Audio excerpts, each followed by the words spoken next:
राजस्थान की सबसे चर्चित और विवादित एसआई भर्ती 2021।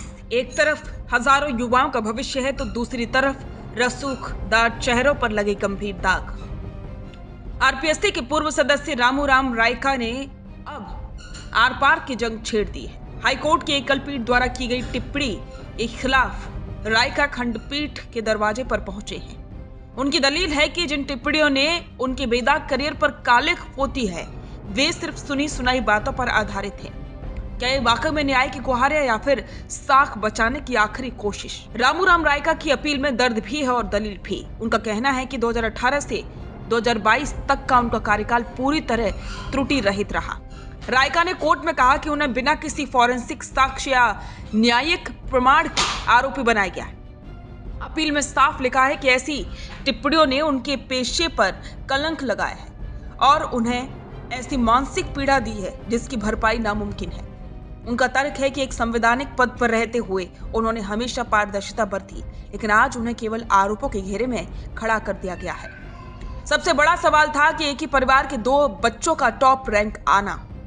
शोभा रायका की 5वीं रैंक और देवेश रायका की 40वीं रैंक। एकल पीठ ने इसे संदेह की छाया बताया था, लेकिन रामूराम रायका इसे इत्तेफाक और मेहनत करार दे रही हैं। रायका का कहना है कि उनके बच्चों का चयन लिखित परीक्षा और इंटरव्यू में उनकी अपनी योग्यता के आधार पर हुआ है। रही बात पेपर लीक की, तो एसओजी के उन दावों को उन्होंने सिरे से खारिज कर दिया जिसमें कहा गया था कि उन्होंने बाबूलाल कटारा के जरिए हस्तलिखित पेपर हासिल करके अपने बच्चों को दिया था। रायका के मुताबिक ये सब महज परिस्थिति जन्य बातें हैं, कोई ठोस सबूत नहीं। एसओजी की चार्जशीट कहानी कुछ और ही कहती है।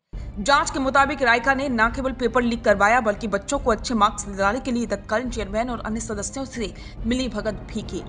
इसी आधार पर 1 सितंबर 2024 को पिता और बच्चों की गिरफ्तारी हुई थी।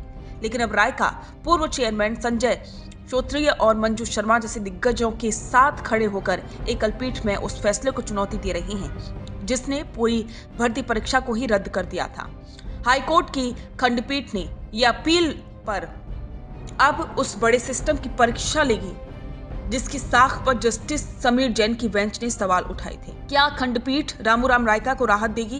क्या उनके बेदाग करियर का दावा कानूनी कसौटी पर खरा उतरेगा, या फिर पेपर लीक के गहरे दाग उनकी राजनीतिक और सामाजिक प्रतिष्ठा को हमेशा के लिए धूमिल कर देंगे?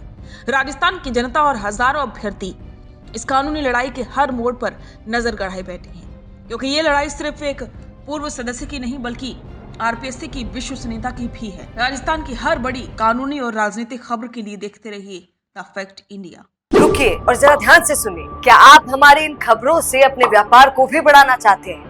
तो आप भी खबरों के दौरान इस तरह के एलिमेंट्स पर अपना विज्ञापन दे सकते हैं, या फिर ऐसे खबर के 1 मिनट बाद अपना पूरा विज्ञापन डलवाएं, जो कि 8 लाख से ज्यादा सब्सक्राइबर्स और फॉलोअर्स वाले द फैक्ट इंडिया चैनल्स और पेजेस से राजस्थान के कोने कोने में पहुंचेगा और इससे आपका व्यापार, ब्रांड सब कुछ बढ़ेगा।